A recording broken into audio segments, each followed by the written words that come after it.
Deviants, hop in your TARDIS. You're listening to another episode of Doctor... Huh? What? Doctor... What? Excuse me? What? Doctor... Wait, what? I thought adding lanes to the what, freeway to all of it? helped relieve congestion. Why isn't it working? What were they smoking when they wrote this? I bet it was car exhaust. I'm Jordan. Just one more lane. Just one more lane. Just one more lane. Just one more lane. I'm Sam, aka Kitty Cat Man. Oh, he's Kitty Cat, and he dance. And he dance. This episode is... aka Ardalo Paulin. No. I can't believe you didn't get to this one. I was gonna make this one. Ardal Nyanyan. Nyan? Ardal Ohanyan. Ardal Ohanyan. That's better. Ohanyan. Ardal Ohanyan. Well, that's fine. Mine only worked if his name was Ardalo Handlin. We're gonna start... This is gonna be like... We're walking a dangerous, fine line close to the edge of Oval Pothis Junction, so we better be careful with the cat puns. I don't think about these things. I forget that Oval Pothis exists. Bullshit. Fuck you. I've been listening to your 0 to 0 Catwoman episodes, and I think that you have you got the brainworm, Sam. I cannot emphasize enough. We created in HKIP Discord, we created an Oval Pothis quarantine channel for you, and I immediately muted it. I forget that it exists. I'm not like you. You locked me in the Oval Pothis echo chamber. Okay, you locked yourself in. This is Gridlocked. Series 3, Episode 3, Gridlock. Written by Russell T. Davies, directed by Richard Clark. First of all... Richard Clark. I think I missed the K at the end there. Richard Clark.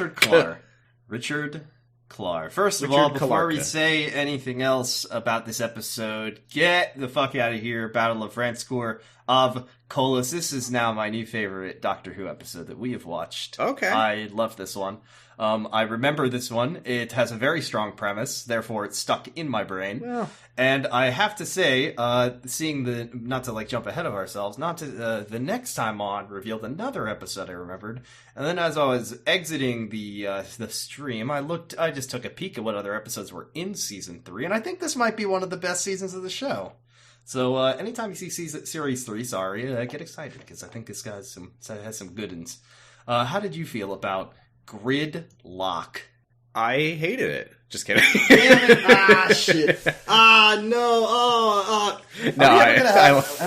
I liked it a lot. It was really good. We're gonna have an episode one day, one of these days, where I'm gonna like it and you're gonna hate it, or someday something contentious will happen on this podcast somehow, some way.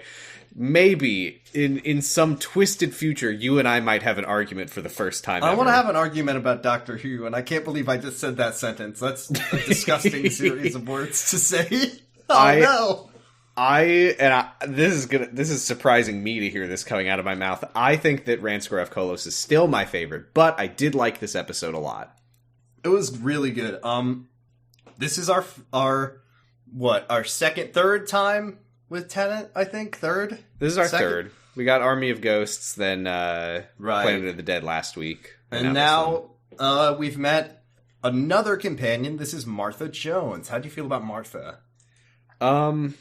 So first of all, she was in Army of Ghosts. Okay, but she was not Martha Jones in Army of Ghosts. No, she was the lady, I don't remember her name, but she got Cybermanned at Torchwood. Apparently, the canonical explanation is that is Martha's cousin. Or should I say, that was Martha's cousin. Because she's like, fucking dead. Doctor, I wish that my cousin was still alive. Well, I didn't know this, because I watched our Patreon bonus episode just earlier today, The Invisible Enemy, featuring Tom Baker, the Fourth Doctor. There is apparently, United Kingdom, not too big. There's apparently a lot of actors who just play characters on Doctor Who like multiple 5-6 different times. Well, we know James Corden did that, and I think about Columbo. There's a couple actors who played like 4 or maybe 5 different villains on Columbo. So Lauren has told me about this. Anyway, so yeah, I liked this was a weird episode. Very weird. This was a weird episode as a first encounter with Martha as a companion because she and the Doctor are separated for almost the whole thing. I kind of like that, though, because it gives her just a bit more agency. Because I think sometimes when you're near the Doctor, you get sucked into his vortex. Agency is an interesting way to describe her being kidnapped and then sitting in a car for 40 minutes. Well, she did. I remember she did something, but I don't remember what it was. She tells them to turn the car off. She tells them to turn the car off. That's what it was. So she did save the day. She does her part to fight global warming for sure. Every companion has to do a minimum of one action per episode, and if they don't, then that's gonna be our. This is like our Bechdel test. It's gonna be called the Yaz test, and it's did the companion do anything did the companion do anything to impact the plot in this? And episode? Apparently, if the answer is no, you get my favorite episode, Red Scruff Colors. Well, the other two, Graham and Ryan. Right? Oh, fuck. Oh, sorry. No, it's okay. They did stuff. They put a guy in jail forever, and it was very ethical. But Martha turned off a car, and I think what's interesting about this episode for Martha is, and I think this is something about Doctor Who that I like as a whole, is that you've got all these different doctors with all these different companions. They come from different places, different circumstances. They're traveling with him for different reasons. So it's kind of the just hit two things together and see what comes out of it. I really liked this dynamic with Martha where she's kind of like, oh God, what was I thinking coming here with this guy? And of course, this is I think their first proper adventure together, it sounds like. I think you'll find that they've already met William Shakespeare. This is their second adventure together. Not to spoil things, but I did see that HBO Max was like, oh, do you want the second episode, the Shakespeare Code, or the third episode, Gridlock? And then he mentioned going back in time.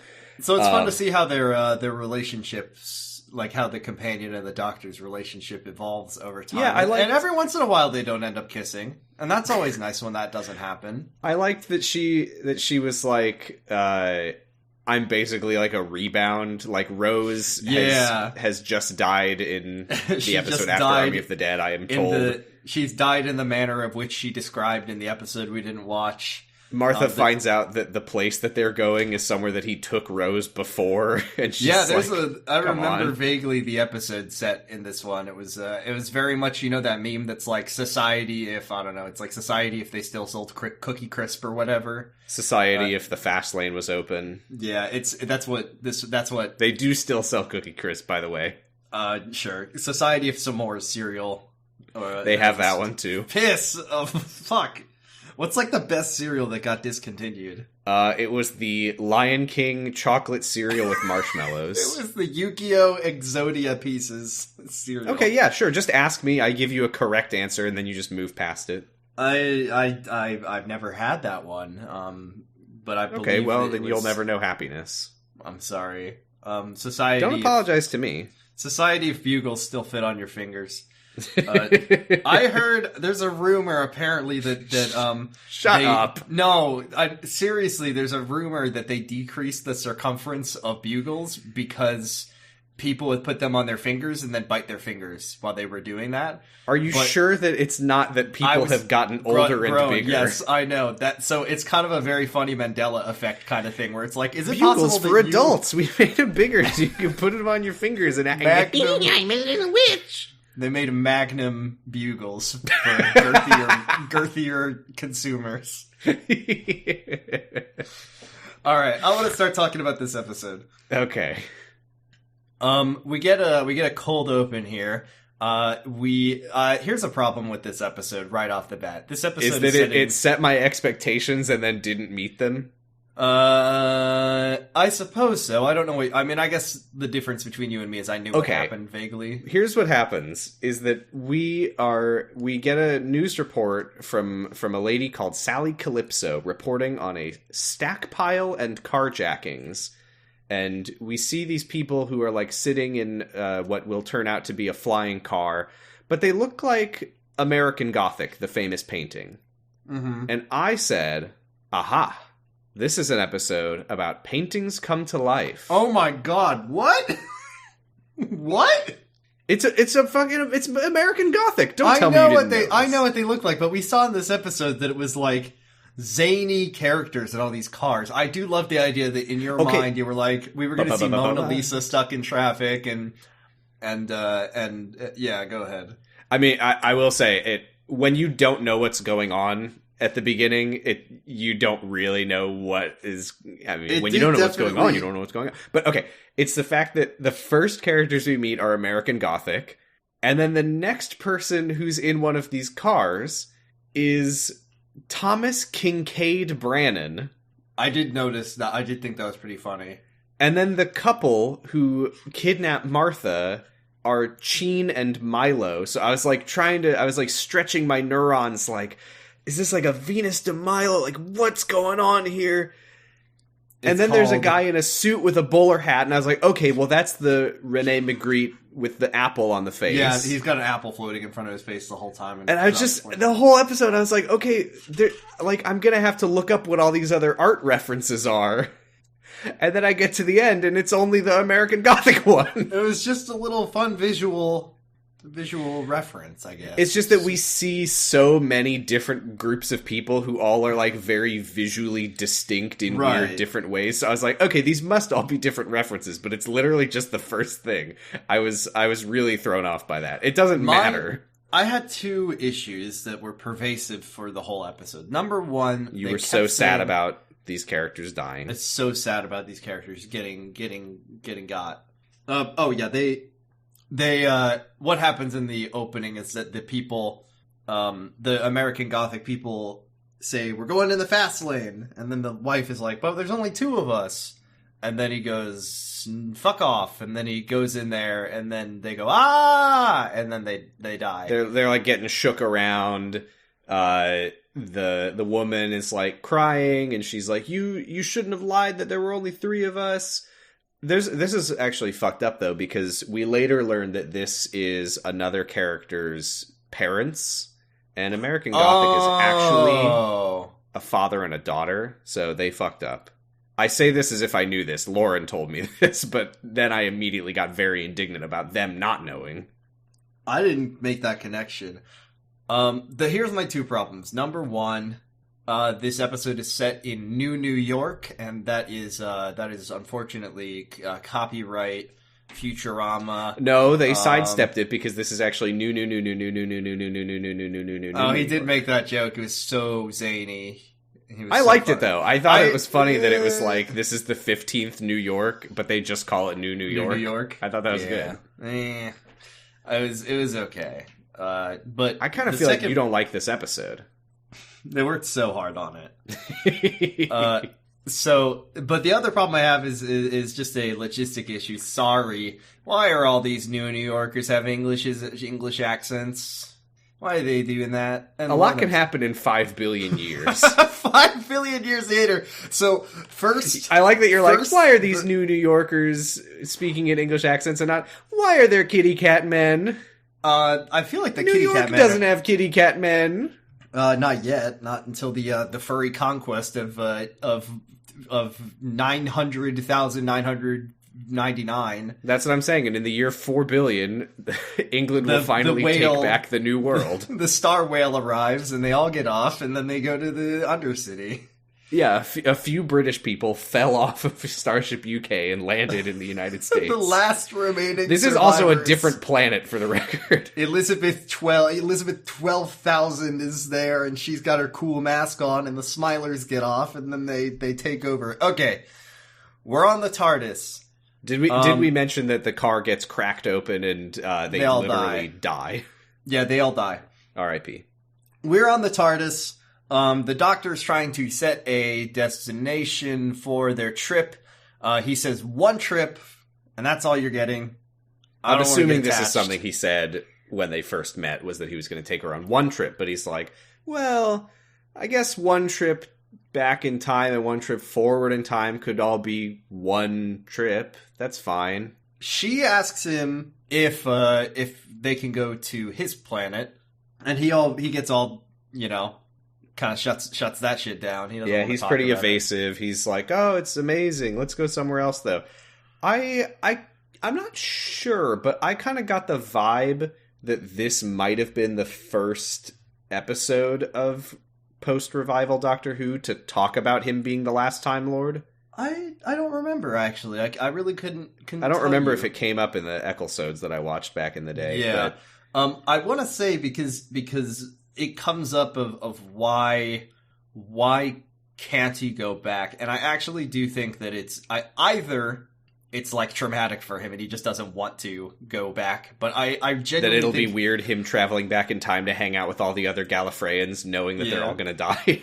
I do think that there is a thing about the Time War that, like, quantum blasted Gallifrey out of the universe. That's something. what I've been assuming. No one is can that go back there. It's got like a time orb around it. Yeah. Something like that. Do you think, I guess I don't know, you might know the answer to this already. I've been wondering if the Time War is the movie with the Eighth Doctor, you know? I don't think it is. I think that the is it just soft reboot? They decided it between. I believe so. I think it was soft reboot, and I think at some point I've heard that there's like a special that is just about the Time War at some point, and it even has its own like special Doctor, maybe. But and he's played by he's played by Conan O'Brien. No, it's me in it. Oh, you? It's me in it. You played the Doctor without me knowing? You never forgot. brought it up? Oh. It was a while ago. I was like 6. So It's me in it. he decides he's going to take Martha to New Earth. It's the year 5 billion, and this is where he says it's like the 15th New York, and then he says new, and it's very funny. And then they get out, and then Martha says, "Wait, Doctor, I wasn't listening. Where are we?" And more importantly, she says, "When are we?" Thank you. And then he tells her again where they were. Thank you. Then we cut to a giant Elder Scrolls head in a jar. I remember this boy! Talking to a lady from him. colonial fucking Williamsburg. Saying, he has arrived, find him before it's too late. And then the camera cuts to reveal that this is in fact a kitty cat lady. And then the camera cuts again to reveal that this kitty cat lady does in fact have a big gun. This is what I love about Doctor Who, and I'm not even making a joke here, is that a big head talking to a Salem witch trial kitty cat lady holding a big cool gun, and it's like, in context, because we're watching sci-fi, we go, yes, And I don't remember the kitty cat lady, but I do remember the big head. This is the face of Bo. We will see him other times, obviously. And this character, it sounds like, is also a recurring character. He is a recurring character. I believe his first appearance is in the second episode, the first time travel-y episode with Eccleston, if I remember correctly. And you can tell that him and you must have. I don't remember the. Do you remember? I remember the skin lady. That's the thing I remember from the second. He is in that episode. He is I remember. in it. Okay. Yes, he's like an immortal big head, and you can tell from this episode that him and the Doctor are like old friends. They know each other. Can I tell you first of all, I do want to say, Kitty Cat Lady never uses this gun. No, so she just has it to deal with pirates in case they get eat shit, Chekhov. Yeah. I want to talk about my experience with the face of Bo, and I had Lauren reassure me that this was nothing. Because I was on Wikipedia. No, and don't do that. Well, here's what happened. Is I just, without thinking, I just moused over the face of Bo. I think I wanted to see, what's his picture? Maybe they show him in an older episode that I might be like, oh, that's fun. I moused over the face of Bo link, and what popped up for a split second was a picture of the character that I know is Jack Harkness. Yeah, that's and I was like, what the fuck? And I just moved my mouse. I'm pretty sure, and I had Lauren confirm this for me later, that what happened was I moused over the face of Bo, and it redirects to list of Doctor Who characters. Yeah, it's something like but that. I was like, because toward the end of the episode, they're like, the face of Bo's dark secret, and I was like, oh fuck, he's Jack Harkness. Jack Harkness, yeah. This is one of those situations where I literally, there's nothing I can say that doesn't incriminate a later plot development, so I will just simply hit you with an You can tell me that the face of Bo is not Jack Harkness. The face of Bo is not Jack Harkness. The face of Bo is not Jack Harkness. Do you know the funny thing about the face of Bo is that he's not Jack Harkness, and I'm not saying that as like a haha joke he is Jack Harkness. I'm telling you that the face of Bo is not Jack Harkness, and that's very confusing to me. Because you think he should be Jack Harkness? I think he should be Jack Harkness, but I'm pretty sure, I'm like 99% sure that the face of Bo is not Jack Harkness. I'm confused. Let's keep You'll moving. watch an episode one day that will, and I'll explain to you why it's confusing. Anyways. Okay. So Martha is talking about how this is the slums of New York and it sucks ass, and it's like, why did you bring me here? This place is terrible. We see Sally Calypso again on the TV, and she says, amazing news, we opened 15 new lanes on the New Jersey Expressway, so everything's gonna be fine now. Did you get the vibe that Sally Calypso is like a Mr. New Vegas type artificial person? Do you think that there's a real Sally Calypso? I didn't really think about it. I think that is what's going on, but it just, I feel like it doesn't, I mean, I guess it does matter for a very important reason later, but it didn't really occur to me one way or the other at the time. But they show a little video clip of the good part of New Earth, and the doctor's like, that's what I remember from last time I was here. And Martha's like, did you bring Rose here? He's like, did you bring your ex here? And she's like, for fuck's sake, dude. She's not happy about it. This is the part of this is the weakest part of the episode. It's a part that if I was doing a script doctor, I would just completely cut this part out. It's absolutely fucking useless. It's so dumb. It comes back up in the dumbest way later, but did not have to. This dude opens up his shop window and he's like, Happy. Get your happy. Wanna buy some happy? And then there's like, anger. Get your anger here. Mellow makes you feel all bendy and soft. Come get your mellow. So first of all, they're selling like patches that give you emotions. I don't understand why anyone would buy any patch that isn't happy, mellow, or sleepy. Why would you buy Dopey, any grumpy, sneezy, Is there like one that's just like called depression? Because like why what is angry here for? Why are these people incapable of feeling anger when they're literally honking and stuck in traffic for all of eternity? I don't know. Shouldn't that be the only emotion emotion that to they do have? with anything? Yeah, it's so dumb. I really hate it. And I think the doctor is also like it feels like this was like cut from another episode that they're like, oh, we'll do an episode where like everyone is emotionless, so they buy emotions like drugs. And then they're like, oh, we can't do that one. And they're like, okay, we'll put that in Gridlock. Right, and it's like, you would hope that this comes back up later, and it like kind of does, but in a way that's could have easily have been replaced by literally anything else. We see a girl. She looks like once again, everybody in this episode is like zany characters, and this one looks like some kind of Victorian beggar woman or something. And she goes up to the vendor and says, "One forget, please. My parents went on the motorway." It's also, we get a little snapshot into like the specificity of these mood drugs, because the pharmacist woman is like, I'll give you a Forget 43 for this one. Like, what are you talking about? What are you saying? That one's Forget. There's more than 43 variants of Forget. Well, and this one there's makes at least 43. Yeah. Minimum 43. It starts at 43 and it goes up. That's how many years of your years old your parents are. Yeah, so this girl is the daughter of the American Gothic people. How do you know that? I know that because she says, my ma and pa died. Okay. And then in the credits, I saw ma and pa, and I was like, wait, when did they show up? And I googled the ma actress's name, and it was the lady from American Gothic. I see.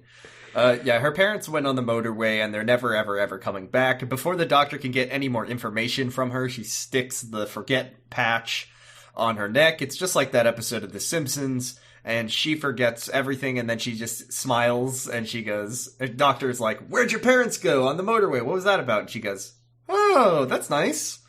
I would love to know what the point of the Forget drug is. Like, why not get the happy? Because the Forget, you're just gonna, what did it do to her? Because they're like, your parents are on the motorway, right? And she's just like, the motorway? Oh, I don't know. It sounds great, my parents are on the though. motorway. Yeah, why is anything besides happy and sleepy exist? This is what I'm saying. she's gonna go, like, back to her place, except she's not, because she doesn't know where it is. She's just gonna, like, walk into a wall thinking that she can walk through it because she forgot that walls are solid, and then she's gonna starve to death because no. She took Forget 43. It only makes you forget Ma and Pa. I guess so, and what the motorway is. Right. But, yeah, then 2 people with guns run in and grab Martha. I love how suddenly 2 armed dudes... It's completely out of nowhere. It's just, they appear, they grab Martha, they say, nice companion, we're gonna endanger her by kidnapping her and tie her up. But they say, sorry, it's not our fault, we don't want to do this, sorry. We need 3 people, we need 3 is what he says. We need 3. And then they just run. They, like, lock a door behind them and run. They, like, put her in a flying van. They put the sleep drug on her neck. The doctor, like, tries to chase after them, but they get away. The woman checks Martha's pulse and says she's fine. I'm glad that's the thing you might need to check when you apply the sleep patch, is if you didn't kill them. The man, this is Cheen and Milo. Milo radios the lane management, whatever. We got 3 passengers, and they're like, granting access to fast lane, and then they kiss about it, so we know that they're married. The doctor hates drugs. Right. He's very angry about the fact that they're selling drugs. And well, no wonder he hates them. He doesn't need them. He's already angry. He's so angry. He's like, so they explain that Martha is on the motorway now, and now that she's on the motorway, they being the pharmacists are like, well, you'll never see her again. Just give up and take this happy patch because she's never coming back. Everyone goes to the motorway, they say. They all go to the motorway in the end. And then it's explained. This is where they explain the thing with 3 people is it's a fuel-saving measure. You Why can is there only get priority in the fast lane if you have 3 adult passengers. I'm Jeremy CinemaSins right now. Why in an episode that a character says they have self-replicating fuel are there fuel-saving measures? Well, see, this is the thing, is that we will ultimately learn why this policy exists, and basically the reason for it, without getting too into it right now, is that it's a policy that really is supposed to keep them out of the fast lane altogether. So the fuel-saving measure thing, that's just an excuse, it's a lie. What they're thinking when they put this policy in place is no one's going to be able to get into the fast lane. And there's a reason that they don't want anyone in the fast lane that we'll get to. But the policy, if the whole point of it is to keep people from being able to get into the fast lane, it doesn't work. It doesn't work, and also people have children in their cars in this episode. Right, because so I feel like eventually the thought was supposed to be like, well, all the families are going to get in the car, and the kids won't be able to count for the fast lane because they have to be 3 adults. And as we all know, kids don't get older. They never get older. And the good thing is eventually you will reach your destination and you won't need to take the fast lane after that. Sure. So the doctor's like, when I'm coming back, he gets angy mode, which he likes to do. He gets very teethy when he gets angry. He always is kind of gnashing at him. It's an acting decision. Hello, father. When I he goes Barney Crouch mode.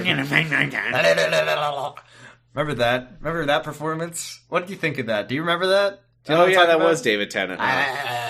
Why'd he do that? Anyways, it's a really bad movie. He tells them drugs, a really bad book. Drugs are bad, and that they shouldn't sell drugs. And then he says, "Shut this street down, or I'm gonna come back and I'm gonna fucking kill every one of you." Yeah, it's like isn't there like a thing in the Bible where like Jesus knocks over a table of gold or something? That's kind of what basically the doctor. Are you talking about the part where Jesus finds some people selling drugs, and then he pulls out dual wielding Uzis, and he just spins as he fires, and he just fills them all full of holes. There is a moment in this episode where Martha compares the doctor to Jesus and God, actually, now that I think about it. So Martha wakes up. She hears Cheen and Milo talking about how amazing it's going to be when they get to their destination. She grabs the gun, and I'm in my notes like, why did they leave the gun there? And she pulls the gun on them, and then they're like, oh, it's not a real gun. And I say, oh, okay, backspace. Your inner Jeremy is speaking to you there. Yeah, it's not real. You can't get a gun you can get legal drug question marks, but you can't get a gun. I like that Gene is like, even if that was a real gun, I wouldn't have known how to use it. And Martha's like, yeah, I guess I wouldn't either. I always like when TV shows are like, yeah, guns aren't like, they don't, it's not always the easiest thing to use, is it? So I don't know they all introduce themselves. Gene and Milo again apologize. They're like, sorry, we really needed the fast lane. I'll drop you off as soon as we land. And then she like leans her head sideways to show that she's wearing an honesty patch. Oh, come on. Get out of here. What is it? Why in the future is emotions and sincerity no longer exist? I just don't get it. It doesn't feel like it comes from anything. It doesn't play into anything. It's really dumb. Again, I honestly think it's an idea that was not supposed to be used for this episode. They've started in Pharmacy Town, which is a Mad Max ass name for a place. Even though I know this came before Fury Road, but still. And they're going to Brooklyn. I mean, because I don't think this came before Mad Max. I don't know what if Mad Max had like Gas Town and Piss Town and Tree Town and stuff like that. You do know that Mad Max is much older than Fury Road, though, right? I know Mad Max is much older than Fury Road, but I haven't seen those two movies, so I can't vouch for all the towns. Okay, that's fine. I haven't seen any of it. There's only one place in Mad Max Fury Road that even has town in the name, and it's Gas Town. So I don't know. I haven't seen it, so I don't even know why I initiated this conversation. I know you don't like movies, but it is a good one. A lot of big cars. I've heard it. Vroom, watch it. We'll watch it someday. I promise. Big cars. I promise I'll watch it. They're gonna go up to Brooklyn, where the air is nice and clean. No stinky cars. Right, because we should say at this point that Martha looks out the window. Oh yeah, that's the premise of this that we forgot to bring up. It's just impenetrable, greenish, grayish, brownish, just nothing.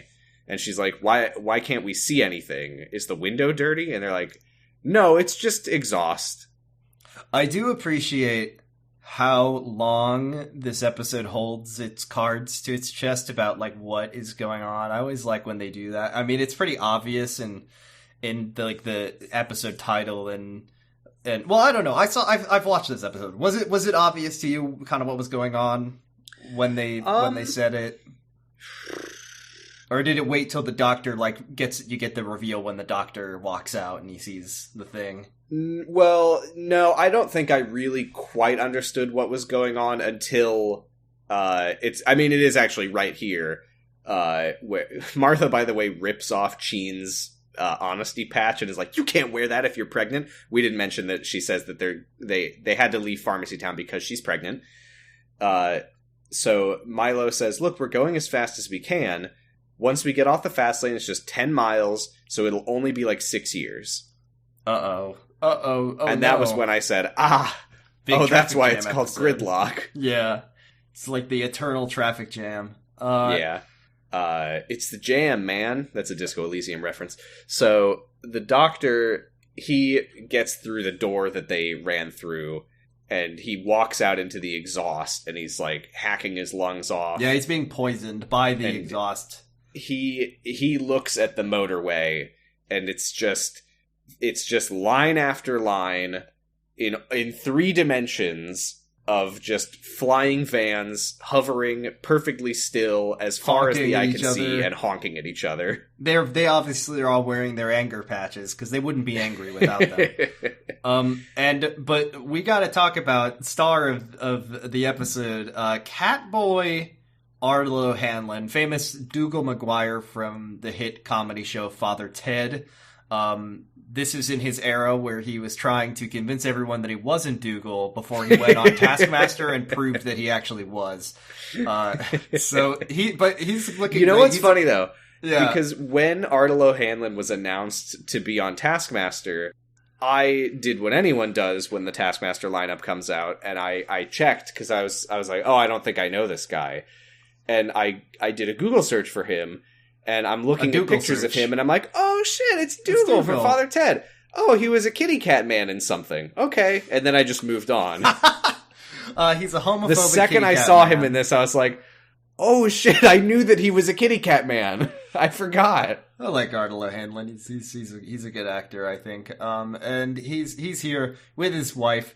His wife is a human lady. His wife is a human lady, and she gave.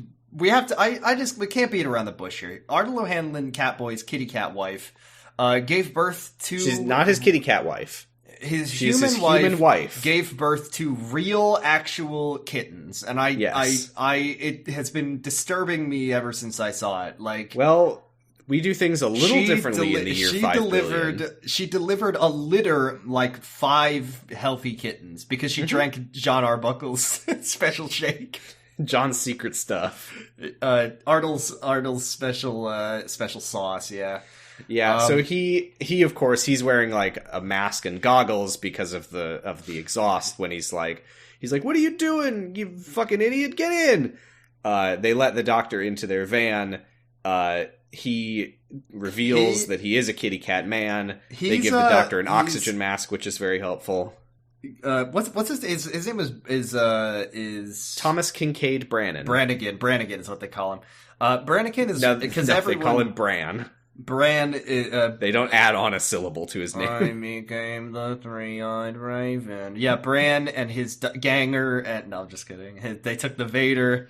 Brannigan, I'm gonna call him Brannigan, because everyone in this episode is a colorful character. He's dressed up like an old-timey, like, aviator, like a Red Baron type ace pilot or something with like a I'm sorry, you're right, it is Brannigan, not Brandon, my bad. Yeah, Brannigan. They are like moving several feet, and they're like, "Wow, what a good day!" Yeah. His wife Valerie is like, "Oh, Brand, look!" and he's like, "Oh!" and he moves up, and they just go stop, and he's like, 20 yards. What a good day it's been. And this is when, he's like, "Yeah, we're me and my wife Valerie and our kids," and then they pull back the curtain, and there's real adorable kittens in a basket, and I just thought, "Wow, they came out of that woman's vagina." That's unpleasant to me. Pretty cool. Pretty cool. The doctor asks, because Bran says, like, "Oh yeah, they're children of the motorway. They were born right here in the van 2 months ago." And the doctor's like, "Oh my god, you've been driving for 2 months?" And he says, "Do I look like a teenager? No, we've been driving for 12 years. They're going to Battery Park. They're driving from Battery Park, which was 5 miles ago, so it took them 12 years to go 5 miles. Mm-hmm. Just one more lane. One more lane will do it, though. The doctor is like, "Oh shit, I gotta get out." But this is such a funny detail, is that, like, they drove up a few feet, and now he, like, can't get back to the door. It's just, like, right there. Yeah, it's when you miss your exit, and now you're stuck on the motorway for all eternity. Yeah, I was gonna say Arnold. Brand says that it'll be about 6 months till they get to the next stop. I do like this episode is sort of a psychological horror of traffic. The thought that they've been in this van for 12 years, that's fucking nightmare shit. This is a very pro public transit episode. I want to see this episode. What if it was they were all on a train that was just going around and around forever? Someone should make a movie about that. Do you think that the reason that they introduced the mood drugs is because that is the only conceivable way that these people wouldn't have all gone insane and crashed their cars and died? Why do they have honesty and anger and like, why do they have we could be in this line for a couple decades. Better stock up on pissed off pills. Yeah. Why are they? Is that like the discount one? Is that if happy's not available, you're like, well, at least I'm feeling something besides might boredom. As well be angry. Might as well be honking and angry, because otherwise I'd just be sitting there bored out of my mind. We go to Cheen, who gives Martha a dry cracker, and they talk about the fast lane. They explain, like, barely anyone can afford 3 passengers. I'm not quite sure what that means. But they say the fast lane is pretty much empty. They say that you can go up to 30 miles an hour on the fast lane. And Martha's like, "Ooh, wow, imagine." I was literally thinking, like, how far are they going? 15 miles? Something is that like what they said? Huh? I've ridden my bike 15 miles, so if you could just ride your bike, once again, public transit and cycling are the way to go, way of the future. Well, you're going to have to fucking get a gas mask, idiot. Yeah, paying attention. And anti-pinching vest. So, So Martha's like, how do you live in this van? Like, how is that possible if it's like out exhaust so you can't get out? Like, tell me your sci-fi jargon, he says. And Sheen says, we've got self-replicating fuel, muscle stimulants for exercise, which is a horrific detail. I really hated that one. And a chemical toilet that recycles our waste products into food. And Martha's just like, I'm gonna put this cracker down. Yeah, you're eating a piss cracker, a piss and shit cracker. So Milo, is like, oh, there's a gap. We can go down to the next layer. One step closer to the fast lane.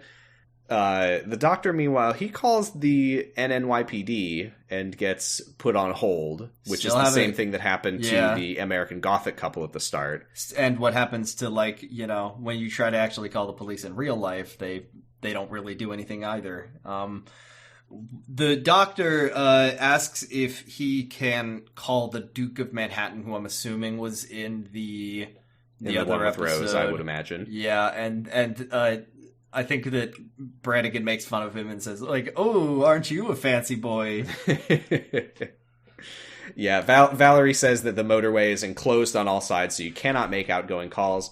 But you can call other cars if they're on your friends list. This made me so nervous when she said friends list or when he said friends list, what Brannigan did, because I was like, are they going to also like make it be a social media, like everyone be on their phones kind of episode? No, that doesn't really come up. Yeah. And also there's parts where they get called by strangers later, so. Right. So apparently you can call people on your friends list.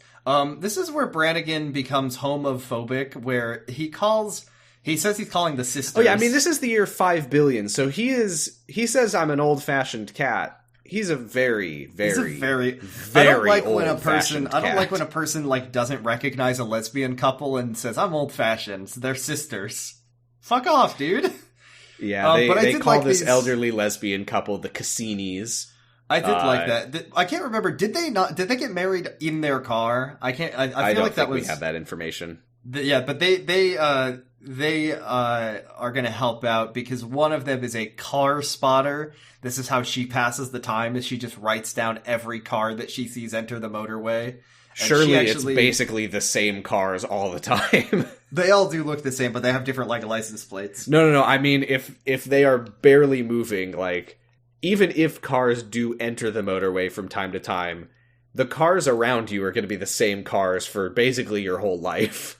I guess that's why it would be so exciting if you see new ones enter. I guess so. New friends!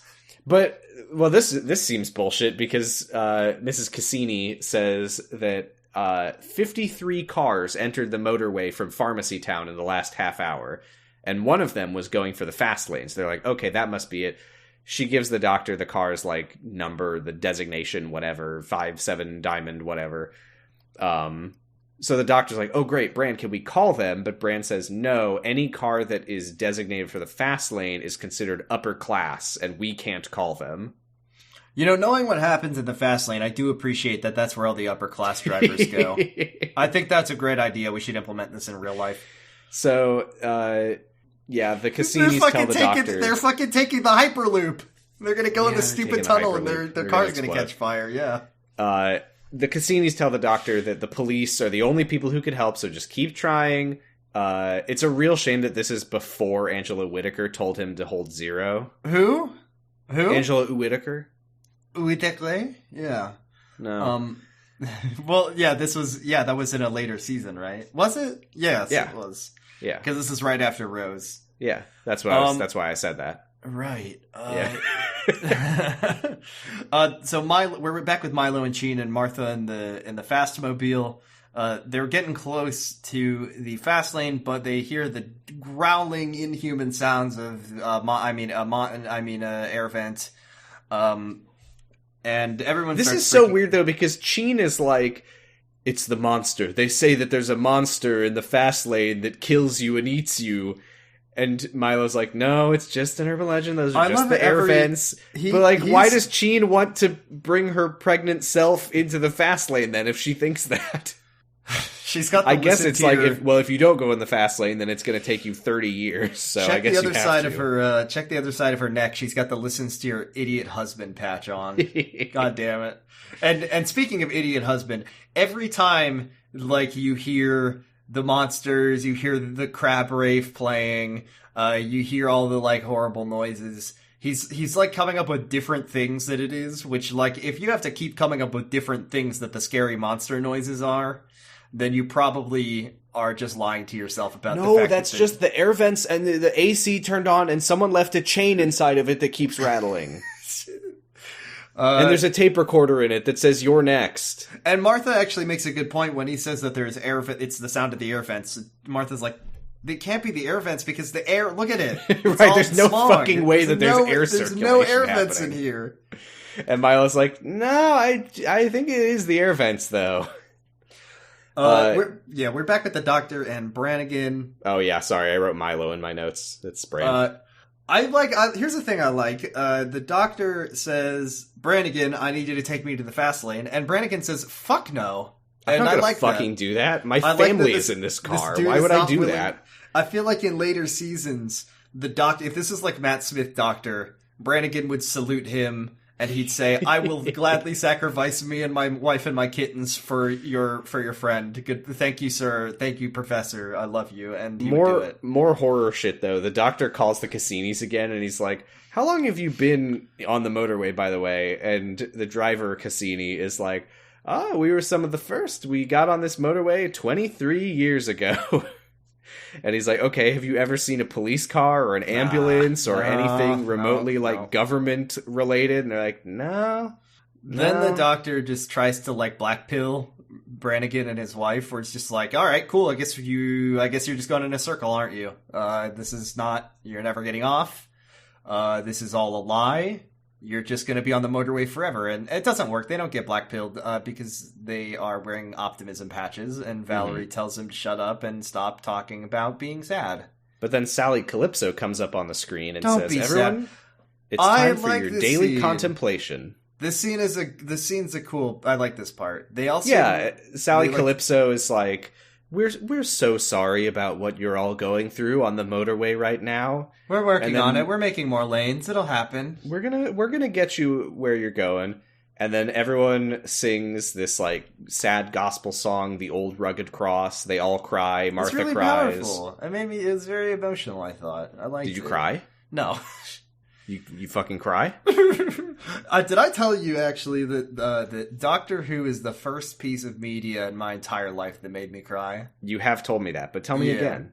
This Doctor Who is the first piece of media in my entire life that made me cry. It was in the last Really? episode. Yeah, I know, right? Pretty embarrassing. Yikes. Imagine crying over media. What the fuck am I gonna fucking do? So Milo, Sheen, and Martha get access to the fast lane. They zoom off. Woohoo! 30 miles an hour. The doctor Never get killed.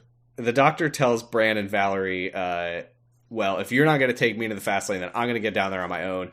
He leaves behind his coat and says, take good care of it. Janis Joplin gave me that, which I assume is a previous episode, but... I feel like...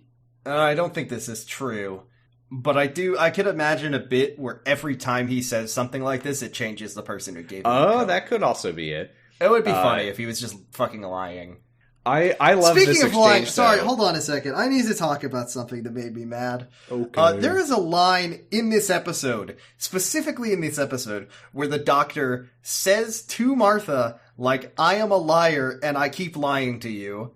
And that reminds me of the scene in The Rebel Flesh where the doctor said, or it was in one of the Matt Smith episodes. Flesh and Stone. Flesh and Stone, where he said, if I was honest with you, or... what was he said? If I was honest with you, you wouldn't have to trust me. Yeah, or something. yeah. What a fucking shit! What a fucking shithead of not of the doctor to lie, because I think that's an interesting character trait. But of Matt Smith Doctor to be like, you have to trust me because I'm always lying to you and I will never stop. Fuck you. Fuck that guy. I like something actually made me angry watching this episode too. Yeah. I put this anger patch on my neck, and it's really pissed me off. It's the only way to make it work. It just puts The Secret Life of the American Teenager directly into your brain. I love this exchange here, though, where he like pops open the floor panel of the van, and he looks down at the van below them, and Valerie's like, "You can't do this," and he's like, "If it's any consolation, Valerie, I'm having kittens right now." What was that about? I think that he maybe was saying that he was shitting his pants. I don't think the doctor shits. Well, 2 hearts. Two hearts, assholes. no asshole. He just kind of, you know what it is? He expels waste in the form of quirkiness. That's how he excretes, is when he's no. That's him shitting. 2 hearts, no assholes, can't lose. We then get a montage. Yeah. So Bran is like, wow, this Martha must mean a real lot to you. And the doctor says, hardly know her. Better 2 episodes ago. Which is, I think that's great though.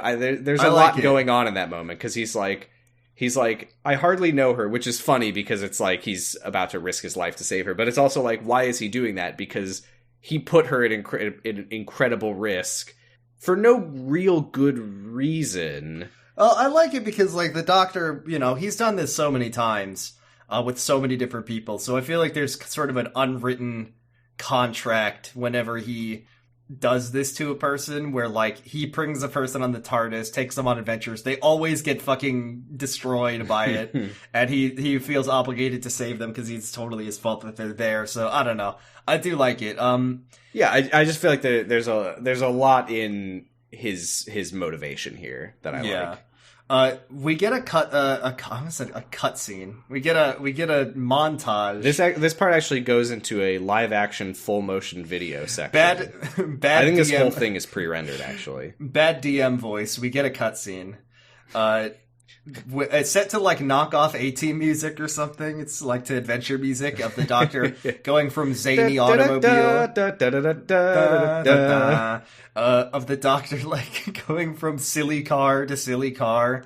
There's a car where there's like 2 nudists and they are nude, and he goes, "Oh geez, oh no." My notes are so stupid because I mean it just shows you what the vibe is here, where it's like he drops into a bubble wrap car, then a Japanese car, they missed then the a opportunity. nudist car, they missed then the a red guy car. For the funniest joke they could have possibly made, which is he drops into a car and it's full of like 45 clowns.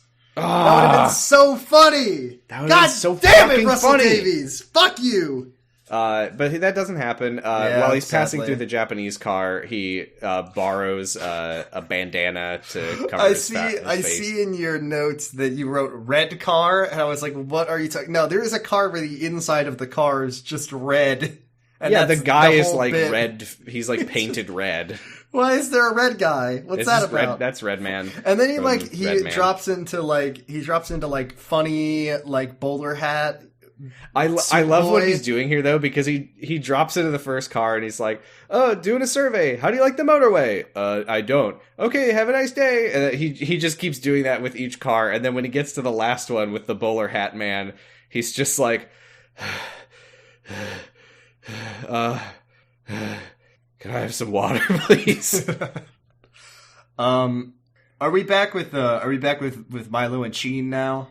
Yeah, they're trying to get to their exit, but all the exits are closed. So Milo's like, "Well, we'll just have to go around, and hopefully when we get back, they'll be open. We were expecting to be on here for years anyway." What a nightmare. I hate it.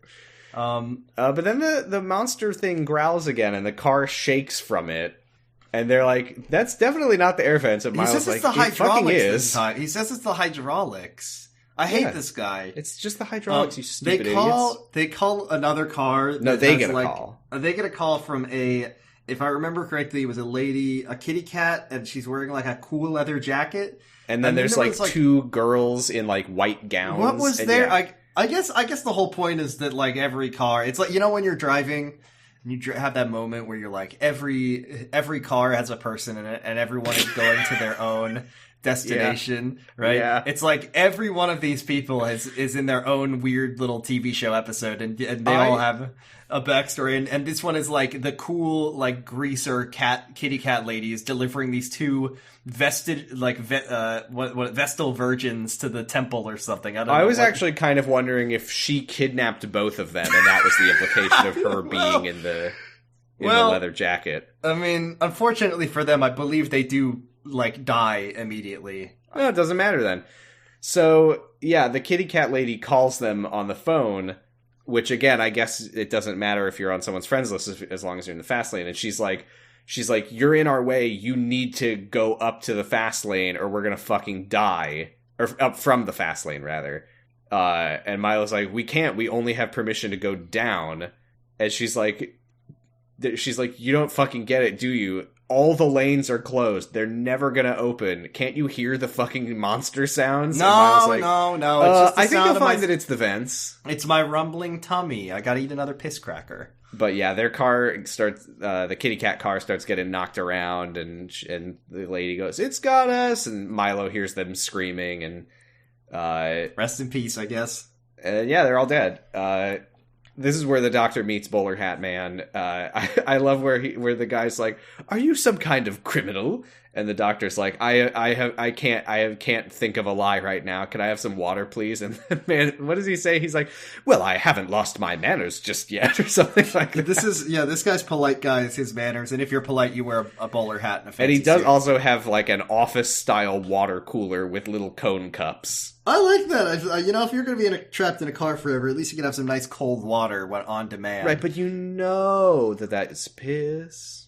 Well, it's the. I guess you could say the same for all water. Yeah, all water at is this piss. point. First of all, beggars can't be choosers. If it's no water or piss water, what are you gonna do? It's all piss water. It's all piss water. When you get right down to it. We're drinking. At any given time, you are drinking Julius Caesar's piss. That's right. So the man says that this is the last layer above the fast lane. And the doctor's like, "Okay, well, can you take us down? I'm looking for my friend." The guy says the system would lock the wheel automatically. We wouldn't be able to get down there because it's just the two of us. So the doctor's like, "All right, well, then I'm going to drop down." He opens the floor panel, and the guy's like, "That's a 1,000-foot drop, you idiot." He also sees, he hears the roar of a big monster, and he sees these like little lights that are visible through the smog. Mm-hmm. And he, this is our first use of the Christmas special. Oh, yeah, doctor. The doctor's like, "I can't see it. I gotta use my sonic screwdriver here to solve all my problems again." He's gonna use it to like turn the vents on or something, I think. Yeah, through the car's computer, by the way. He hacks into the vents and activates the vents, and the smog starts to clear a little bit, but we don't see just yet, because we first cut to Bran's van, where the ceiling gets cut open, and I love his line here where he's like, "Oh, just what we need, pirates." Cinnamon Sins, why are pirates a threat if there's no access to guns in this world? I guess you could just hit someone. Well, I mean, there are guns. They're not real. Sheen just said, "I don't know where I would get a gun." It has a fake gun. Yeah. I guess you could still hit people. Yeah. Or you can cut 8 people in half with a sword with one swing. I mean, I don't think that there's no guns. I think that Sheen just can't get a gun. He has I guess fair enough. But Cinnamon Sin reverted. Thank you. The like Kitty Cat Lady pops in. The New England widower on her widow's pier, her widow's wharf. Kitty Cat Lady comes Widow's in. Whale. Widow's Whale. I feel like I've been Pavlovian conditioned to whenever someone says Widow's Whale, I have to repeat it. Like, I can't. Widow's Whale. Widow's Whale! So, yeah, it's the Kitty Cat Lady who the big head in a jar sent here. And she's like, "Where's the doctor?" This is where we see the vents start running. The exhaust starts to clear. The doctor sees the lights are actually the eyes of giant crab-like creatures called macra. Do you know the history of macra on Doctor Who? This is one that I have to believe this was an original. But he literally said earlier they were like smart. This is a wild callback though, because this is a callback to a serial from the second Doctor. They have never appeared since. Are you until looking this. things up? Are you looking things up? You're not supposed to look things up. Well, I can tell you it doesn't matter because the serial is lost and we will never watch it. It's sad. That's sad. It kind of sucks that like a lot of things got lost before like digital media existed or any kind of physical media, and now we're living in an era where media is going to get lost because just like whoever put it up took it down and didn't put it anywhere else. And I mean, I guess people save it, but like there's going to be I don't know. Things are going to get lost that way. Because tax write-offs or whatever. Yep. See, okay, when the Doctor talks about the Macra, I thought for a split second that they made this eternal traffic jam Matrix style, like the Matrix. No, there's robots, no explanation whatsoever for why they're here. Because he says like they used to keep people as slaves or whatever because they feed on like gas fumes. Yeah, stinky smells and smelly smells. So yeah, he said that they used to be like the scourge of the galaxy, but now they've like mindless. Devolved into just beasts. Is that implying that this is like carcinization? They just became as crabs through evolution. Sure, why not? He's like, wait, the Macra used to be like 8 feet tall and really sexy. Why are they crabs now? What happened? They used to have huge swinging dicks, but now they don't. They used to hang low. What happened to you guys? God damn, that sucks. Now, we get a long series of shots as other things are happening, where Milo is doing the fanciest driving of his goddamn life, and he's doing it for like 5 minutes nonstop, dodging these. I gotta say, he's a good driver, considering that presumably he's never driven before, right? He's been practicing. Remember your simulations, boys. So yeah, the Macra are like snipping at the car. He's like radioing for access to the layer above them to get away, but they put him on hold again. See, this is what I mean about like. I guess, no, I'll hold off on this for once we actually know why this is all happening. But right. So Martha is like, they probably are able to see us and hear us because the car is on. If you turn it off, they won't be able to see us. Milo does. The Macra stops snipping and growling. Is this a reference? Because Martha says that she saw this in a movie. Is this a reference to Jurassic Park? No, she says a submarine thing. Yeah, she says she saw this in a submarine movie. This has to be a reference to something, whatever. Probably. But they're going to die because Doctor Who. The air conditioning is off, so they can't. Yeah, Milo says they've got maybe 8 minutes of air before they suffocate from the exhaust. This is where this next scene is where the Doctor tells us that the Macra used to be sexy and swing low, and they were really good friends with the Sea Devils, who were nice and cool. And then Prudence cat lady.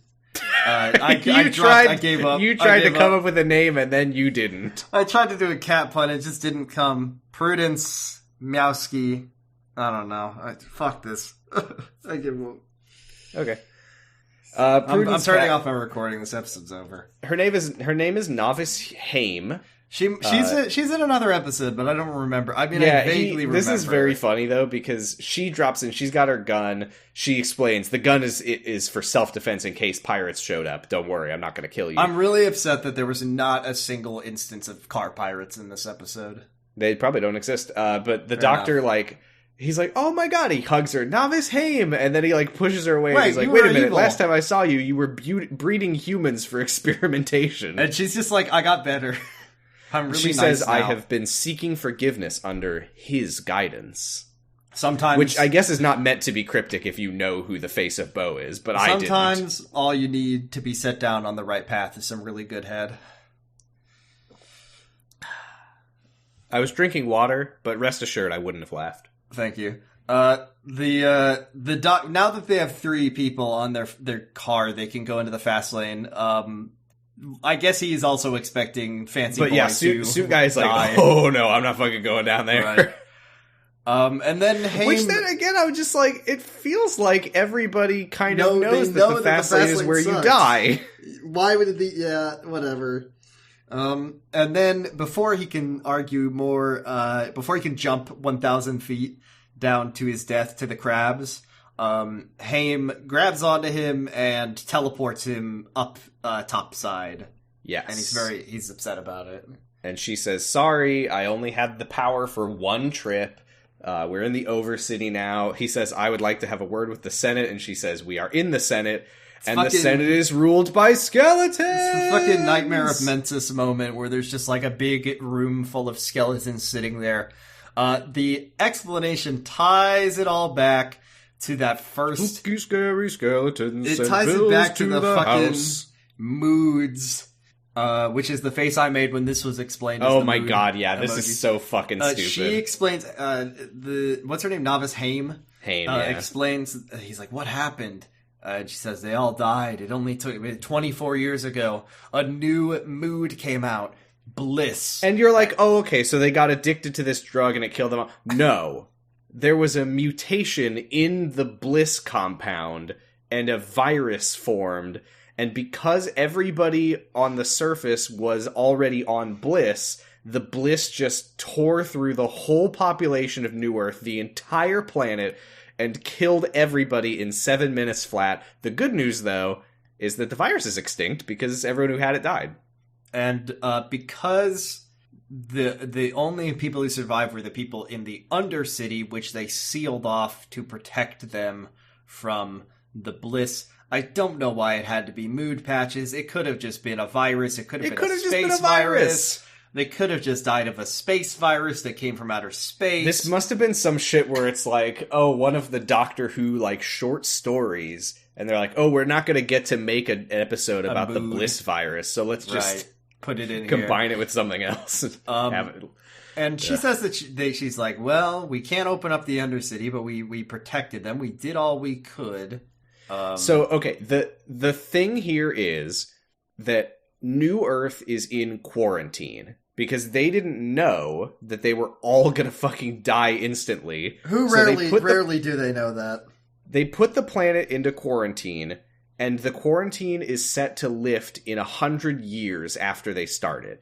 And I think it's implied that they've been in quarantine for about 25 years. Yeah, so they actually know that it was 24 years, and that means that people were hopping on the motorway, because remember the old lady said they were there 23 years ago. Some of the first, yeah. So, like, somewhere in the span of 24 to like a year after, people started trying to drive topside. Yes. So the idea is the Senate realized they were dying. They like frantically put this plan in place, which I guess that's the one thing you could say is no wonder the plan sucks. They were all dying of a drug virus, and this was all they had in 7 minutes. It's like in Schoolhouse Rock, how a bill becomes a law. The thing that the law that gets passed is like something about a bridge or a stop sign or something. It's just in their dying moments, they're like, we gotta build a big highway.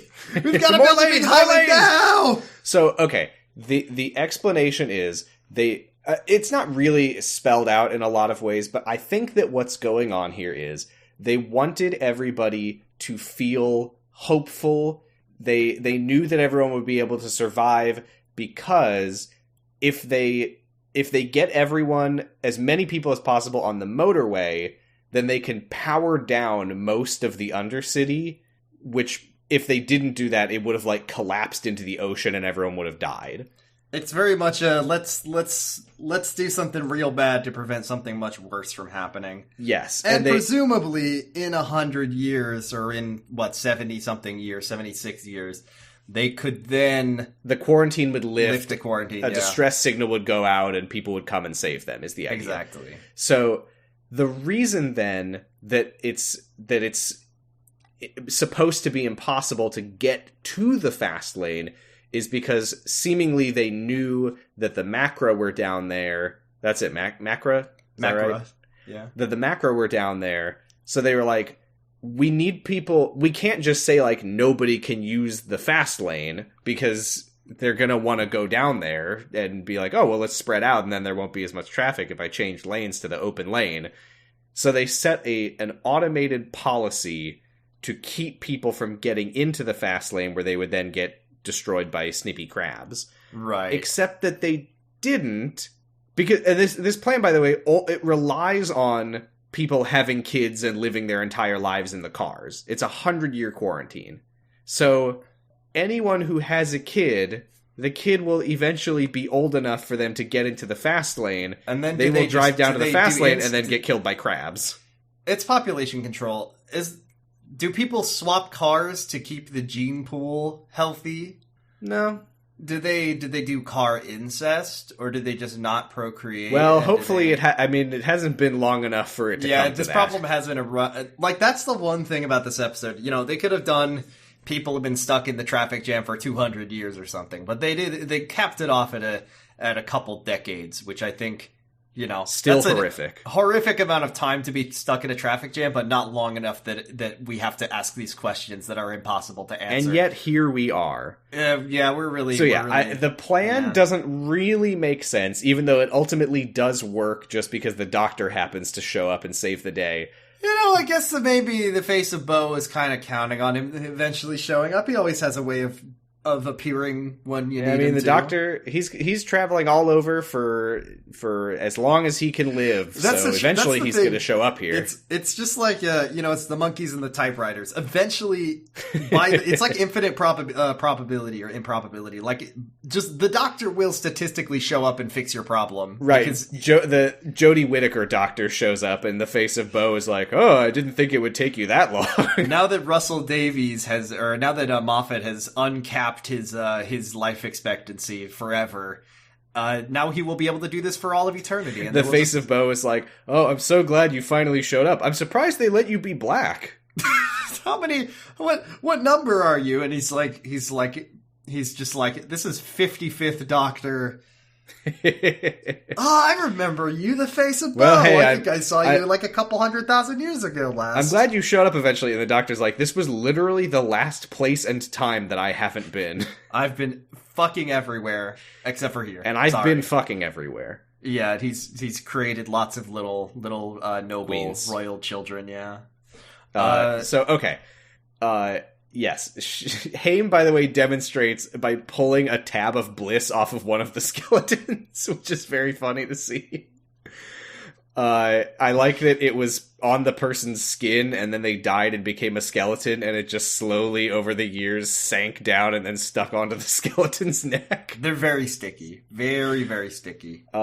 So she says, we can't open the Undercity. There's not enough power. Is it possible that Bliss instantly that Bliss virus just turned everyone into a skeleton right away? I mean, that would explain why the bus driver was so joyous in the last episode, because he became a skeleton. And when you become a skeleton, you feel the ultimate bliss. That is the secret of Doctor Who. There's nothing that feels better than turning into a skeleton, and that's what the bliss patch did. It just turns you into a skeleton real fast. When you come home after a day of work and you're like, oh, thank God, I can take my jeans off, my shoes off. Ugh. Just imagine that, but it's your skin, your muscles. Get that off. Conspiracy theory. It's like the people who say that every problem would be fixed if we blew up the moon. My new conspiracy is that we are being held back by everything besides our bones, and that our bones are being suffocated by the rest of us. And if we all became skeletons, let those things breathe. You know that? Have you ever seen the video with the Earth, Wind, and Fire dancing skeletons? Like, that's the future that I dream of, when we all shed our skin and our muscles, and we just let our true forms experience ultimate ecstasy. Please. So happy. That's why they're dancing.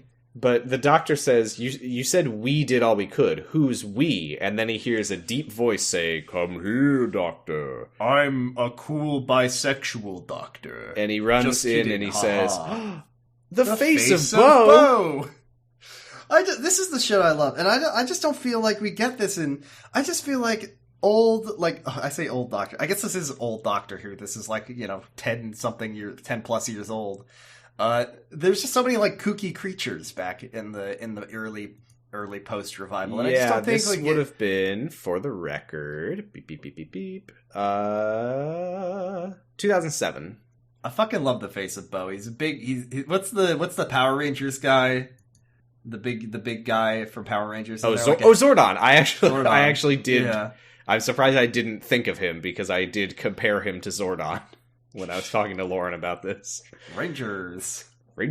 Okay, so yeah, I like his reunion with the face of Bo. I don't know when they last saw each other, but he's like, "Oh my God, old friend, it's so good to see you. What happened to you?" So clearly he's not doing well. I don't really know what he's beautiful, he normally looks and like. He's dying. Yeah, normally he just looks like a regular face. He's not. Yeah, he's not wrinkly. He looks young and healthy, but now he's old and wrinkly. Also, the face of Bo, probably for both practical and it's cool and interesting reasons. He doesn't move his lips when he talks. He talks telepathically, and I thought that was kind of cool. But also, it probably made the face a lot easier to animate or not animate. They could just make a big face. Yeah. So he explains that he wired himself into the mainframe of New Earth, His life force is what keeps the motorway and what little he can of the Undercity powered. This is where they explain the quarantine. It'll lift after 100 years, so they can't call for help.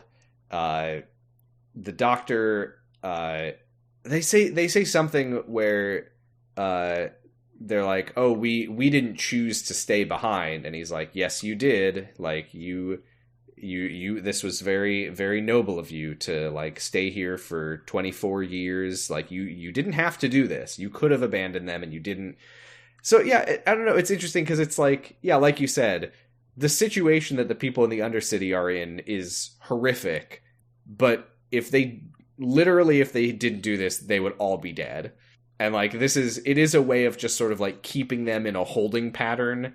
And also, when you think about this combined with the Sally Calypso like daily meditation where they're like, "Oh, we're so sorry you're going through this."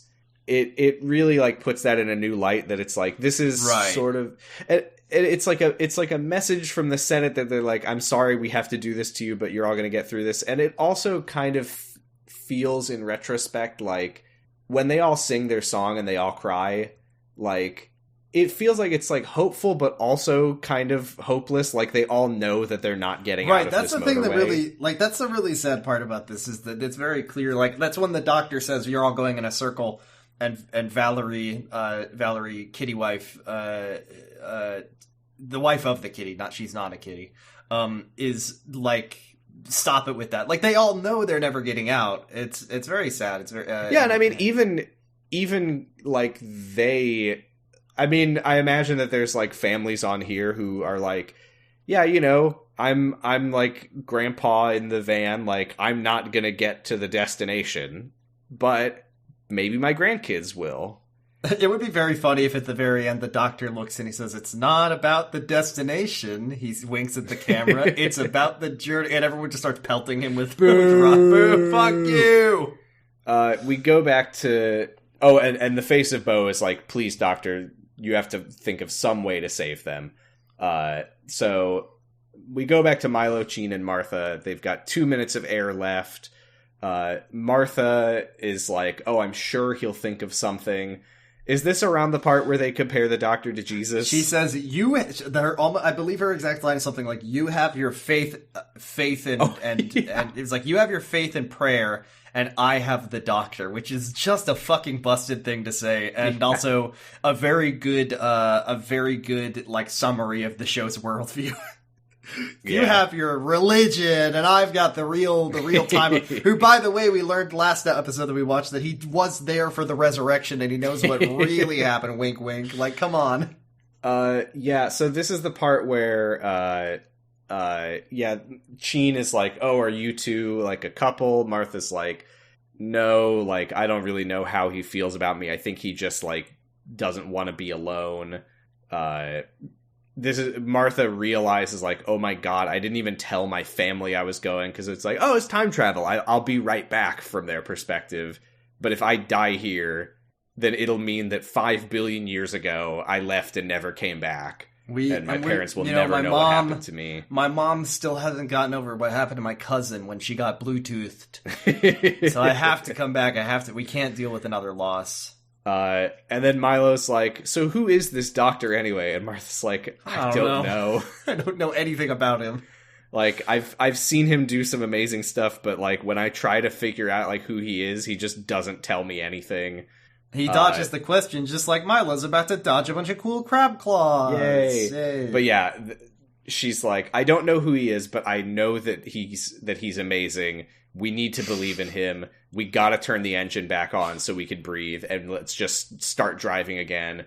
They start dodging snips again. The doctor sees a car activate in the fast lane. He's like, "Oh shit, that's Martha, yes!" He sends out a message. Yeah?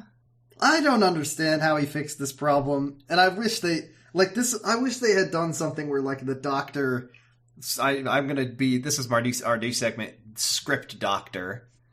And okay. Here's how I would do this if I was. I would like the doctor's solution to have something to do with all the drivers on the motorway. He like sends a message because he does do a thing where he sends what a does he message. say? He's like, we don't need power. We have need people. people. So I thought it was going to be like, everybody rev them up or something. Like they all have to, and he has to like, I'm going to get you out of here. I'm going to And then the macro will be like, oh, a feast. And then they'll eat and then they'll explode. Blow the walls up. But no, he just like, he says, I can power the something, all the city needs is people, which is a reference to how he's going to fill the city with people when he opens up the motorway, which he just does by like plugging a switch in and pulling a lever. And I hate to be that guy.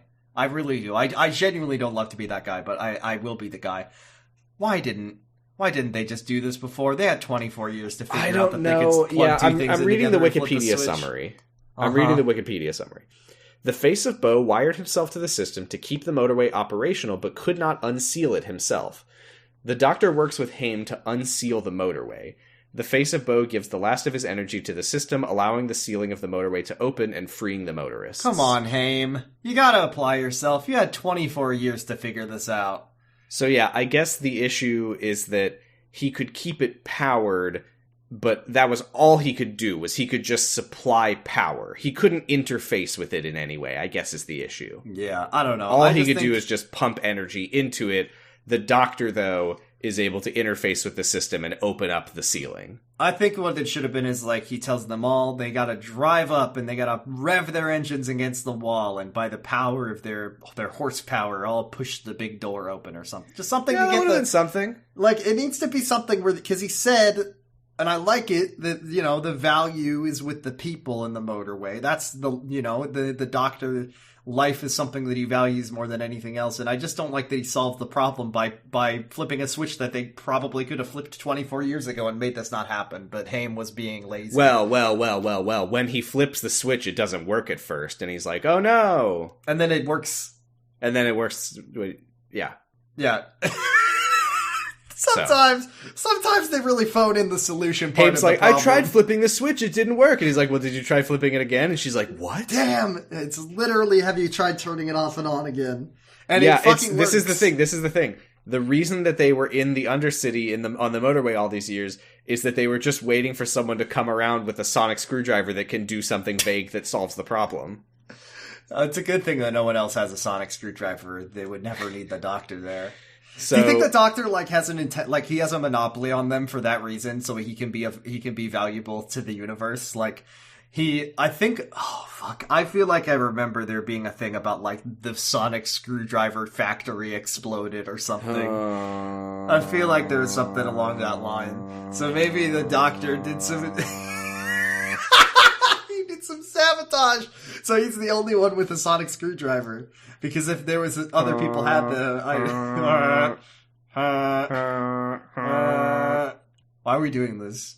I feel like I'm stuck in a traffic jam of Doctor Who lore. I don't remember. I might have made that up. I don't know. But I made okay, I hope you did, but I just guess like if making you up didn't... Doctor Who lore that makes you angry on purpose. I'm like, did you know that the Doctor actually is the guy who created penicillin? Did you know that the Doctor Shut up. So the face of Bo, he's like, all right, now that you're here, Doctor, and you can pull the lever, I'm gonna pump my last little bit of energy in, and the Doctor's like, no, you're not gonna die, old friend, because you gotta see this.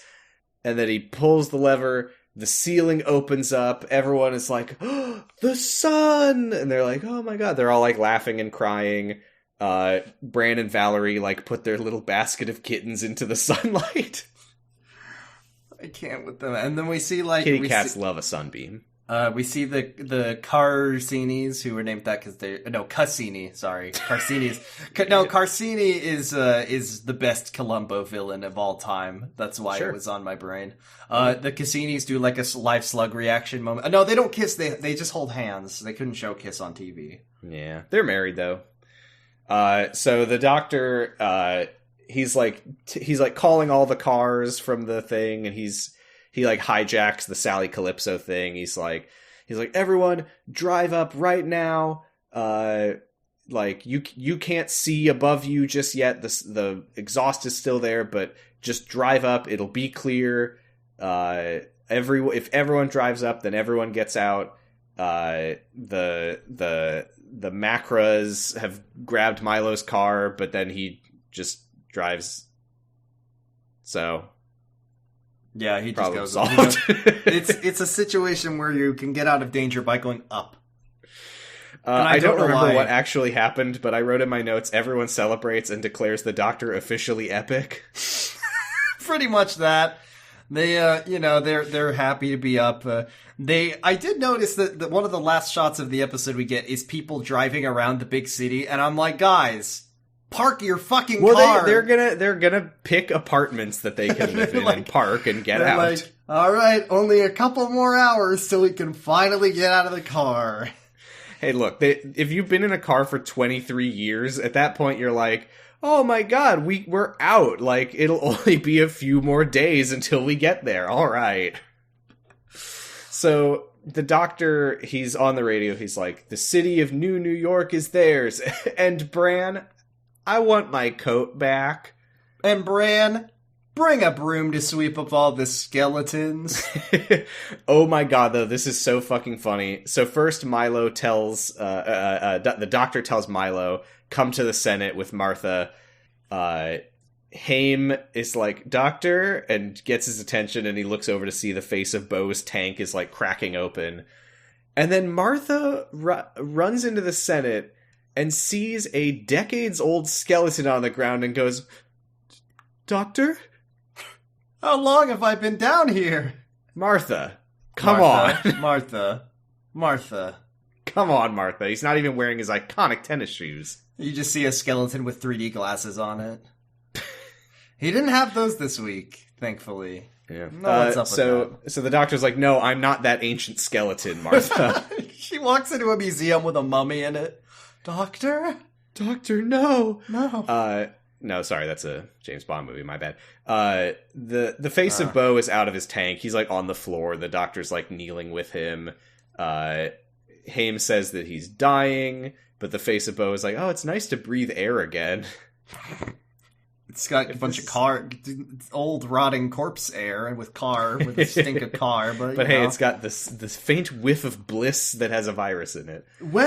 So if he wasn't in the tank the whole time, like when did he become a big head before he got in the tank? Was he a big head? I don't know what this thing is. Was he a big head that just moved around via rolling or something? Or like the Prince of all Cosmos helped roll him from place to place? My guess, and obviously don't tell me if I'm right or wrong, and it sounds like you might not know, but I don't know. I got the vibe that, like, he didn't always live in a tank. He lives in a tank because he's old and he's dying, and Haim has been taking care of him, and that's probably like life support goop from Kyle XY. Life support goop. But I just want to know how he became a big head. Or was he always a big... I mean, he is the face of Bo. He was always a big head. He's just a big head. Okay. So Jack Harkness got put in some kind of radiation chamber. His face got really big. He had a sex accident, and he became a big head. I can't. They were doing sex experiments at Torchwood. Like, I know that Torchwood is like more adult than Doctor Who, but I don't understand where we got it in our head that it is just a show where there's nothing. That it's just a big sex. Don't put that on me. You say we. That was you. You were the one who's like, oh, it's sex Torchwood. It's sex Doctor. It's the sex house show where they just are only doing. Everyone's having sex all the time. It's all they ever do. The Doctor is there with the face of Bo, his old friend, his oldest and closest friend, in his dying moments, and the Doctor is kind of in disbelief that the face of Bo is dying because the face of Bo is like billions of years old, and yes, it's just he does say now? Billions of years, but the face of Bo is like, no, it's time. I like this part where Haim is like, legend says the face of Bo will speak his final secret to a traveler. That's probably a prophecy about this moment. And the Doctor's like, let's not talk about that. He's gonna be fine, right? And the face of Bo is like, no, dude. The face of Bo is like, no, get ready for my big secret. This had like this. I know that it's not him because he wasn't there yet. This reeks of Moffat writing to me. Like this is what every fucking episode of Moffat is like. and he is here to tell you his final words, the final riddle. But the face of Bo is like, we are the same, Doctor. I am the last of my kind, and you are the last of yours. But you need to know something. You are not alone. And I do remember, like, there was another episode where Yana, Yana was a thing, and this is a callback to Yana's Christ. You are not alone. It's like, that's what Yana stands for. That sounds awful. There is some stuff like that in the Rusty. I think he was a better showrunner than Moffat. But I do remember there was like a lot of those like code words, Yana, Bad Wolf, the four knocks, drums. Yeah, we're gonna get a lot of that like with Rusty. So just be ready for that. But yeah, you are not alone. This is cool though, because that Martha hears this, or what the Doctor is like kind of in denial here. Yeah, what he interprets this as is that this is just the face of Bo saying something nice as it dies. Yeah, that's what I like. I do like that in his the wording of it is interpreted as such as he could be saying like, you are not alone, you know, you have people who care about you. But Martha's like, there's another time the lord out face there. of Bo, bro, he just told you think that you're the last of your kind, but you're not. Is there and like the a dude like, with no. There's is there no a way dude that's with like a funny mustache, twiddling his mustache while he flies around space in a big comedy pillar with a VHS tape collection? So afterwards, they go back to Pharmacy Town. The Doctor's got his coat back, which is just good to know that they. Pharmacy Town. Pharmacy Town again. has closed down. They did follow through on their promise to stop selling drugs and become good Christians. I think the main issue is that they don't need to live in the Undercity anymore. They're gonna go peddle their patches. They're like, hey, I know that you like have sky and fresh air and space to move around in, but have you ever thought about being angry? I hate this. I like this part though. This part is nice. They're like, New York is going to start fresh. Novice Haim is now Epic President, Haim. Yeah. President Haim, dictator. But then Martha's like, what did the face of Bo mean about you not being alone? Did it mean me as your companion? And he's like, ooh, sorry, I don't think that's what it meant. But it also doesn't matter. And she just like pulls up a chair and is like, I'm going to sit down and I'm not getting up to leave with you until you talk to me about what's going on here. See, this is to me like, this is vaguely, I don't know if this counts fully as a point of companion agency, but I do appreciate when the companion says, no, stop with your bullshit, Doctor. I need you to explain some things to me or I'm not going to move. Absolutely. And I think that's good. Yes. And it's actually a really good scene that comes of it where he sits down. And I actually don't know if this is the first time in the revival that the fate of the Time Lords is explained. I actually really don't know. Or if this is just the first time I got the Martha learned vibe about that it. this was the first time that they've addressed it. Basically, we hear the people of the city above are singing another gospel song. No, they're singing the same one. I wrote down that it was the same one, but apparently it's not. No, it was. No, it's definitely not. It's definitely not. Believe me, I looked into it. It's all not. right. I'll see what it was called. One sec. The first one was called Old Rugged Cross. No, Lauren played it for me on Spotify, and I was okay. like, oh, I thought it was the same song, but no, it's not. It was Abide With Me. Oh, okay, yeah. Both of these are like real gospel songs, by the way. And yeah, so we get this really nice scene where the Doctor pulls up a stinky old plastic chair, which is my favorite gospel song. And he's like waxing poetic about first of all, I mean, first he says that Gallifrey, you know, the Daleks and the Time Lords fought in the last before Time he even War. says anything, he just kind of like opens his mouth and just like stands there for a few seconds, like he's like, can I really get this word?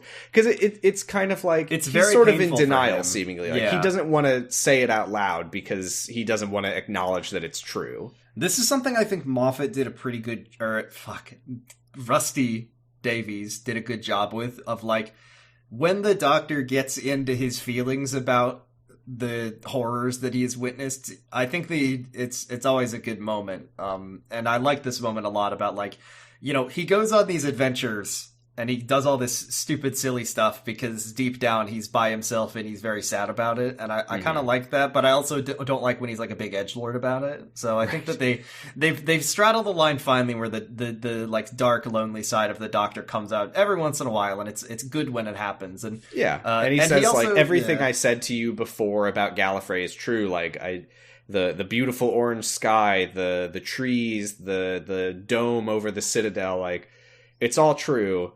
But I didn't want to admit it. I just wanted to pretend that there were others, but no, I am the last Time Lord. The face of Bo was wrong. There's no other Time Lord out there who's got a goatee and a pillar. Yeah, the Daleks got him. I have to say one thing, real quick. And I actually don't know enough about William Hartnell, Doctor Who, but I do know that the first companion ever was the Doctor's granddaughter. And it's been very confusing to me whether or not she's his, like, adoptive granddaughter, like she's been traveling. We'll find out someday when we get the unearthly child. Did the Doctor have kids and grandkids? Like, it's confusing to me. I don't know. But it's also possible that he did, and they've been lost to the ages. He just doesn't talk about them anymore. Yeah, the BBC lost the footage, and they forgot. So yeah, she asks what happened to the other Time Lords, and he says there was the last great time war. My people fought the Daleks for the sake of all creation, and they lost. Everyone lost. And now my family and my friends in the beautiful orange sky of Gallifrey are all gone. But let's just say, I got the last laugh in the end. He looks at the camera and does a little magic trick like Seventh Doctor. I like, though, he's like, the beautiful orange sky is gone, and it'll never exist again. I wish you could have seen it. And then the camera pans up and we see that the city above has a beautiful orange sky. That's nice. I thought that was really nice. I think this episode has a very nice, like, the ending is a nice emotional, like, payoff to the beginning. I like seeing the Doctor be vulnerable instead of just being, like, completely stonewalling everyone who talks to him. Shut up! I'm doing a thing! I'm thinking! Shut up! And next time, the Statue of Liberty, weird pig monsters. The Hooverville mystery deepens. What do you mean, creatures? Oh my god, the fucking, and then it ends with the Doctor going, "They always survive, while I lose everything," and we see another fucking Dalek. You say another fucking Dalek, but early Doctor, only early post survival, these guys didn't show up that much. They showed up like once a season. No, okay, but here's the thing, okay? Oh, are you saying in the context of this last? No. Here's the thing. Here's what I mean. I know the one thing that we know. I mean, you know more than I do, but the one thing that I know about Ecclesodes is that there's an iconic episode that everyone loves where the Doctor meets a Dalek. Yeah, that's series 1. Series 2, the 2-part finale is about Daleks returning, and then they fight the Daleks. Stay away from them. This is series 3, episode 4, and there's another fucking Dalek. I will tell you. Then, hold on, I'm not done yet. Sorry. Series 5, episode 2, The Beast Below, ends with a next time on Doctor Who, and there's a fucking Dalek in it. They needed to show some goddamn restraint with these funny guys. Stop bringing back the Daleks. This is the problem, right? It can't keep having an impact. Every time they do something good, like, I know that I don't know if you've seen it, but I know that you know that the first episode with the Weeping Angels in it is like an all-time favorite among fans, and that it's a really good episode. I've heard that episode is really good. And then they just keep bringing them back, and it's annoying. Keep bringing them back. Stop it! Like, okay, it's so hard to have ideas, Jordan. I mean, I'm not going to say they've been doing this for so long. I'm not going to say who are we to complain? Fuck us! What the fuck is wrong with us? Okay, I have to say one thing because seeing this, I do remember Daleks in Manhattan, which is the episode, because of course that's what it's called. This episode has maybe one of the most batshit like Dalek forms that I've ever seen, and it's really horrible. And I really hope that we get to watch it because it's memorable. I don't like the fucking. Oh, Doctor, it's me, a flappergoyle. that was annoying. I didn't like that. Anyway, did you like the pigmen? The pigmen are cool, and as I said, I was looking through series 3, and like half of the episodes are when I've told you that I remember like just a handful of them, and pretty much all of them come from this season. Including, I think, Blink is in this season. So, I don't know. Series 3 is apparently just where all of the weird, crazy episodes happen. Blink is in this one, yeah. Yeah. So, I don't know. I think this episode had problems. I think I am a little nostalgia blind to it, but I still would say that this was the most fun I had watching Doctor Who. The premise is just so, like... It's so wild, but also so, like, sad. I like the exposition, very emotional conversation about the Time War. That was pretty good. I like the scene where they're all singing the gospel. That was really, really good. Yes, I think a lot of it didn't really make any sense. No. But it doesn't have to make sense if it's fun, I think. That's my thought on it. Well, I think for me, there's a different... I mean, again, I like this episode a lot. I think for me, there's a difference between it doesn't make sense in its like, oh, it's weird and a lot of it's just like sci-fi jargon. Okay, fine. The internal logic of it made no sense to me. And that was a problem for me. It wasn't that big of a problem. But I will say, I don't think I can justify giving this above a B+. But I did have a great time with it. I'm bumping it up to an A. Solid A. Wow. See, I think we have... This You're going to be in trouble whenever we get an actual good episode. We're going to need to, like... We're going to need to keep a running tally of these so I can, like, gauge my... Really hone in on my ratings, because I do have a concern that I have, like, mega recency bias on things. And I'll be like, no, this... I mean, I didn't like Planet of the Dead at all. But it'll be like this, every time I see an episode I like, I'll be like, no, this is my favorite one. So far. Next week you're gonna get a mediocre episode and be like, well, Gridlock. Hold on. Let's find out what episode we're gonna Well, okay, yeah, let's just find out what episode we got. Okay, here we go. Please, Capaldi or this Eccleston, looks for the love of God. recent-ish. Okay. Oh, I'm dying. Please. What are we Well, watching? Jordan, next week we're going to be watching Series 11, Episode 3, Rosa. No! We got the time bomb #1, baby! Oh, no!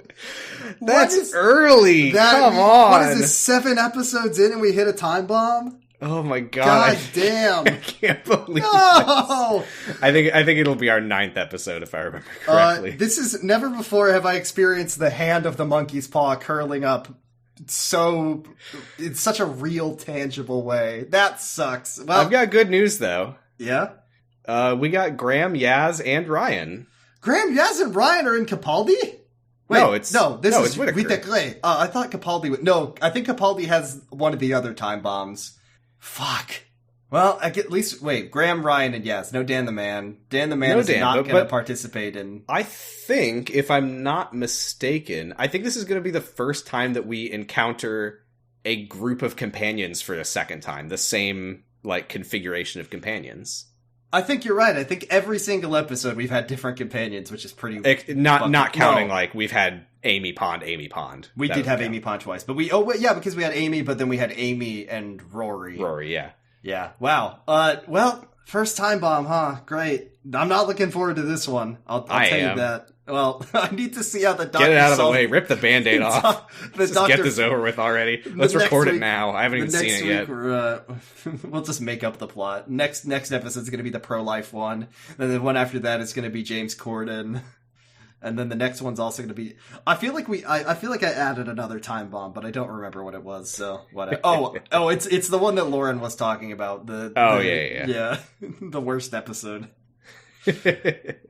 Holy shit. All right. Well, let's wrap this up. If you like our podcast, which you do, first of all, I would love it if you would leave us a nice review wherever you listen to it. Recommend this to a friend as well. Spread, these things spread by word of mouth. If you know, spread the word. If you know a blog us Whovian on Tumblr. If you know a Whovian that won't get upset that we don't like Doctor and Rose shipping, maybe they can enjoy our. I haven't said that. You've said that.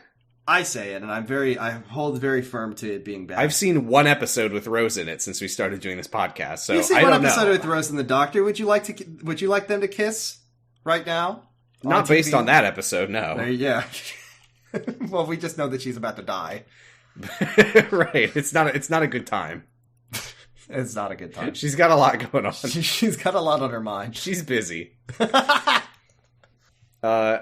But yeah, we are on patreon.com/pottingbros if you want to throw money at us.